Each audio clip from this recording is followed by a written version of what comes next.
গিরিরাজ গোবর্ধন পর্বত কাঁচ মন্দির। রাধারানীর কৃপায় আমরা এখন চললাম বৃন্দাবন ধাম। বলো বাকে বিহারী লাল কি, রাধা রানী কি।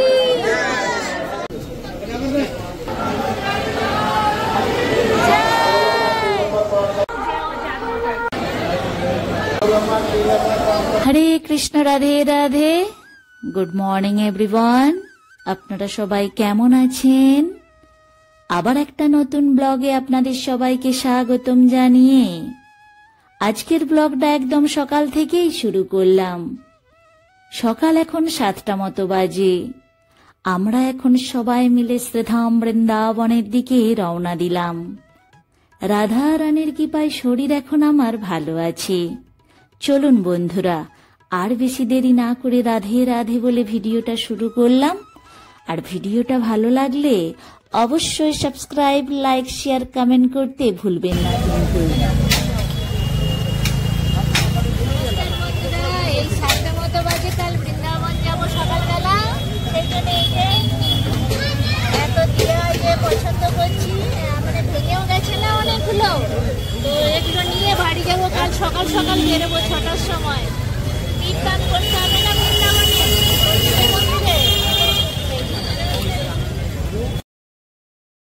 ওঠো ওঠো নন্দলাল, যে দেখো হলো সকাল, কুষ্টি লয়ে যাবে ধেনুর পাল। ও আমার নীলমণি, যশোদার নয়ন মণি, ওঠো বাচ্চা হয়ে যে সকাল। আকাশে উড়ছে কত নানা রঙের পাখি, কাননে কুসুম মেলে পদ্মকলি আঁখি। ঘুমায়ও না আর দেখো হয়ে যে সকাল, ওঠো ওঠো নন্দলাল, যে দেখো হলো সকাল, গোষ্ঠী লয়ে যাবে ধেনুর পাল। বন্ধুরা, শুভ শুভ করে আমরা খুব সুন্দরভাবে পৌঁছে গেলাম বৃন্দাবনে। আর এই যে দিদি ভাই, আমি, তোমার নামটা কি? সোমিয়া। সোমিয়া, সোমিয়া একবার হাই করে দাও দেখি। হ্যালো সোমিয়া, বাবু, আমি, হাজব্যান্ড সবাই এসেছি, বৃন্দাবনে পৌঁছে গেছি বন্ধুরা। আর এখন মন্দিরে আরতির সময় তো গাড়ি এখন ঢুকতে দেবে না। আমরা দারুক পার্কে গাড়িটা রাখলাম, এরপর আমরা টোটোয় করে মন্দিরে এখন প্রবেশ করব। যখন মন্দিরের গেট বন্ধ হয়ে যাবে তখন আমরা গাড়িটা নিয়ে আস্তে আস্তে শ্রী শ্রী নিত্যানন্দ সেবাশ্রমে গাড়িটা নিয়ে চলে যাবে। এখন আমরা মন্দির থেকে বিহারীজির দর্শনে যাব। ঠিক আছে বন্ধুরা, এইভাবে আস্তে আস্তে ভিডিওটা আপনাদেরকে দেখাতে থাকবো। সবে মাত্র শুরু। ভিডিওটা ভালো লাগলে অবশ্যই সাবস্ক্রাইব, লাইক, শেয়ার, কমেন্ট করতে ভুলবেন না কিন্তু।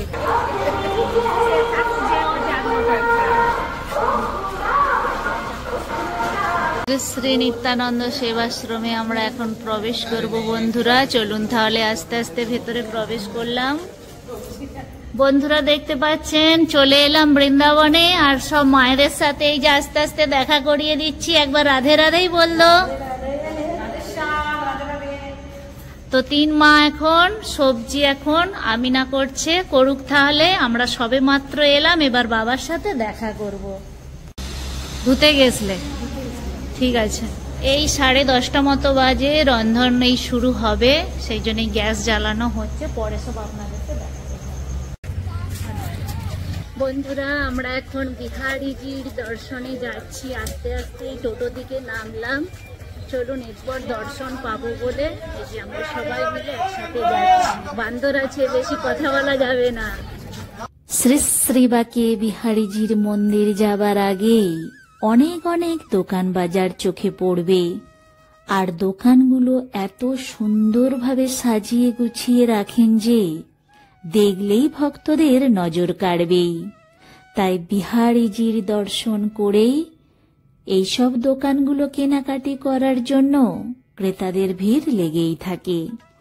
রাধা কৃষ্ণের পুজোর যাবতীয় জিনিসপত্র যা যা লাগবে সবই মন পছন্দ জিনিস এখানে পেয়ে যাবেন। যেমন রাধা কৃষ্ণের বিগ্রহ, ছোট বড় তুলসী এবং রুদ্রাক্ষের মালা, রাধা কৃষ্ণ এবং গোপিনীদের চিত্র, কৃষ্ণের সব থেকে প্রিয় জিনিস গোপীচন্দন, শ্বেতচন্দন, গোলাপ ফুল এবং তুলসীর মালা, মিষ্টান্ন, পেঁড়া, লাড্ডু, লস্যি।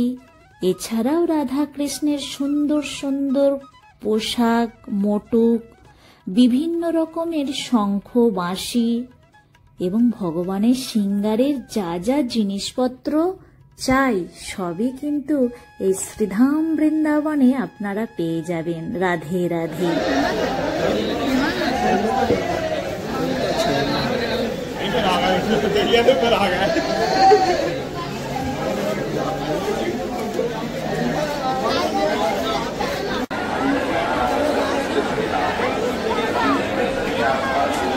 বন্ধুরা বিহারীজির দর্শন করতে যাচ্ছি, কতটা ভিড় হয়েছে দেখুন বন্ধুরা, শুধু ভিড় মাঠে পড়ে।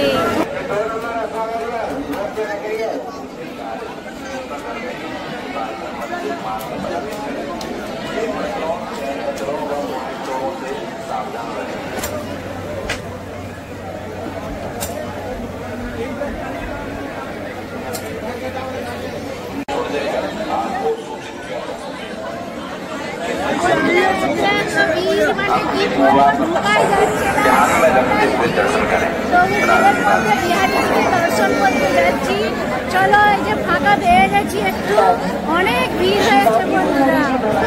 বলো বাঁকে বিহারী লাল কি, রাধা রানী কি জয় জয়।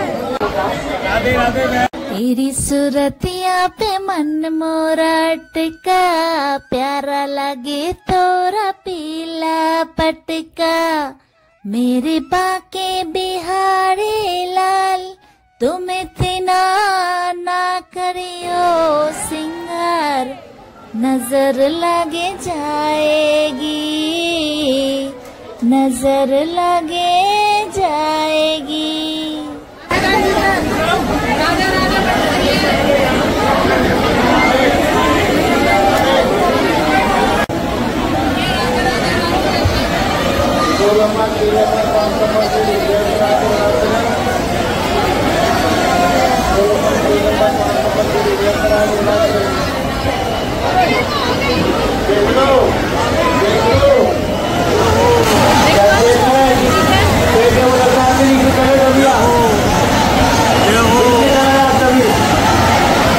বিহারীজির দর্শন খুব সুন্দর ভাবে হয়ে গেল, এরপর মন্দিরের দিকে রওনা দিলাম। খুব সুন্দর কিন্তু দর্শন হয়েছে, প্রচুর প্রচুর ভিড় হয়েছে বন্ধুরা।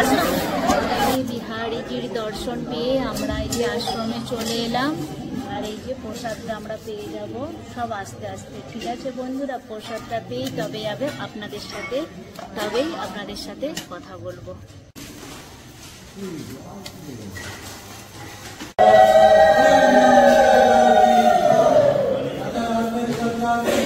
জয় জয় জয় জয়। বন্ধুরা আমরা দুপুরের খাওয়া দাওয়া শেষ করে একটু করে এখন আমরা কাজ মন্দিরে উপস্থিত হয়েছি, সবাই মিলে দর্শন করছি। খুব খুব সুন্দর চারিদিকটা, আর এই কাজ মন্দিরটা এলে মন খুব ভালো হয়ে যায়। আর শ্রীকৃষ্ণের লীলা খেলা সব কাজ নিয়ে চিত্রকে ফুটিয়ে তুলেছে। মন্দিরটার নামই হচ্ছে কাজ মন্দির, পুরোটাই কাজ দিয়ে খুব খুব সুন্দর।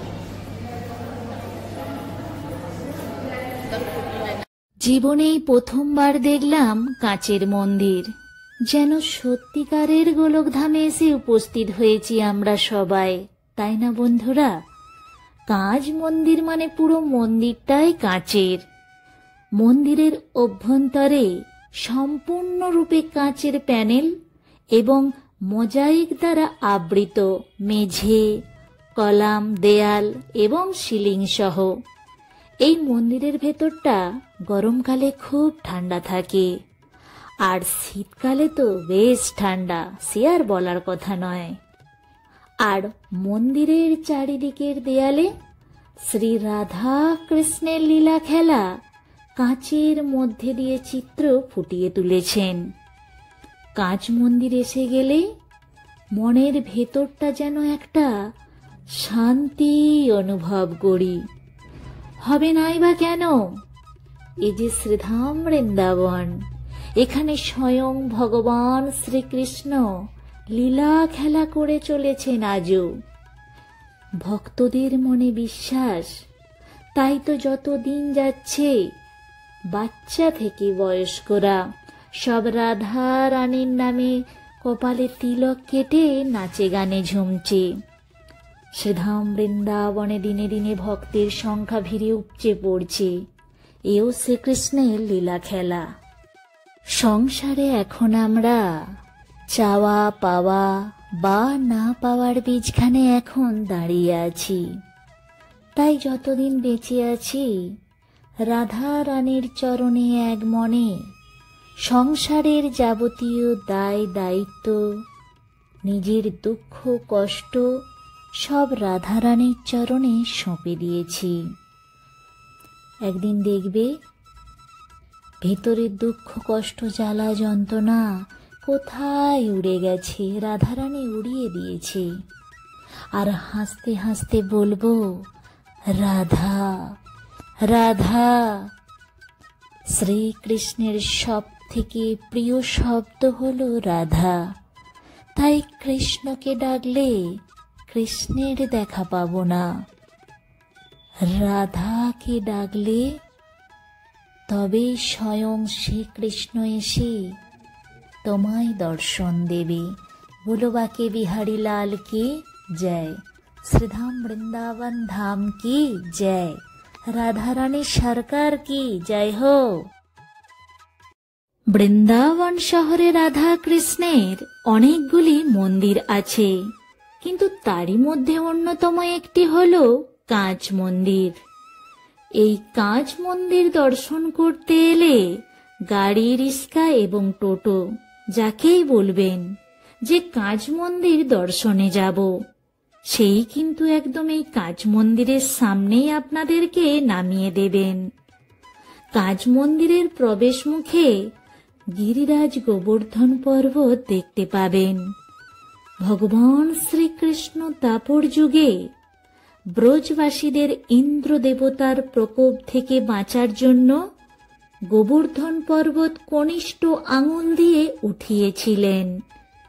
গোবর্ধন পর্বতকে ভক্তবৃন্দরা গিরিরাজ ভগবান বলে থাকেন। আর পর্বতের সামনেই রয়েছে গুহা। গুহার ভেতরে প্রবেশ করতে গেলে 5 টাকার টিকিট লাগবে এক একজনের। চলুন এরপর গুহার ভেতরটা প্রবেশ করলাম। গুহার ভেতরের চারিদিকটা অন্ধকার। এখানে শ্রীকৃষ্ণের ছেলেবেলা লীলা খেলার চিত্র তুলে ধরেছেন, যেমন শ্রীকৃষ্ণের জন্মস্থান। দাপর যুগে জন্মগ্রহণ করেছিলেন মথুরার সেই কারাগারে। কংসের অত্যাচারে বাবা বাসুদেব শ্রীকৃষ্ণকে ঝড় বৃষ্টির দিনে মাথায় করে মা যশোদার বাড়ি নিয়ে যাচ্ছে যমুনা নদী পার হয়ে। লাডলা কানহার লীলা খেলা দেখে প্রসন্ন হয়ে স্বয়ং ভগবান শিবজি মা যশোদার বাড়িতে কানহার সাথে দেখা করতে এসেছেন। কালিয়া নাগদহন, সেই লীলা খেলা আমরা কম বেশি সবাই জানি। সখীগণদের বস্ত্র চুরি করে কদম গাছে রেখে দিয়েছিলেন, চির হরণ লীলা। গোয়াল ঘরে চুপি চুপি এসে গৌমাতার স্তন থেকে দুগ্ধ পান করছেন কানহা। মাখন চোর কানহা, মাখন চুরি করতে এসে মা যশোদার কাছে হাতে নাতে ধরা পড়েছেন। নদীর ঘাটে বসে কানহা মুখে মাটি নিয়ে খাচ্ছিল। সখীগণেরা মা যশোদাকে বলায়, কানহার মুখ খুলতে বলায় মা যশোদাকে হাঁ করে মুখ খুলে দেখিয়েছিলেন। মুখের মধ্যে পুরা ব্রহ্মাণ্ড দেখা গিয়েছিল। দুষ্ট বকাসুরকে বধ করছে কানহা। রাধা কৃষ্ণ এবং গোপ গোপিনীদের সঙ্গে রাসলীলায় মেতেছেন। মীরাবাইকে স্বয়ং কৃষ্ণ দর্শন দিলেন। সখীগণদের সাথে রাধা কৃষ্ণের নৌকা বিহার করছেন। দ্রৌপদীর বস্ত্রহরণ, শ্রীকৃষ্ণ এবং সুধামার মিলন। যেই কৃষ্ণ সেই রাধা, শ্রী রাধা কৃষ্ণের যুগল স্বরূপ। গুহার পর্ব এখানেই শেষ করলাম।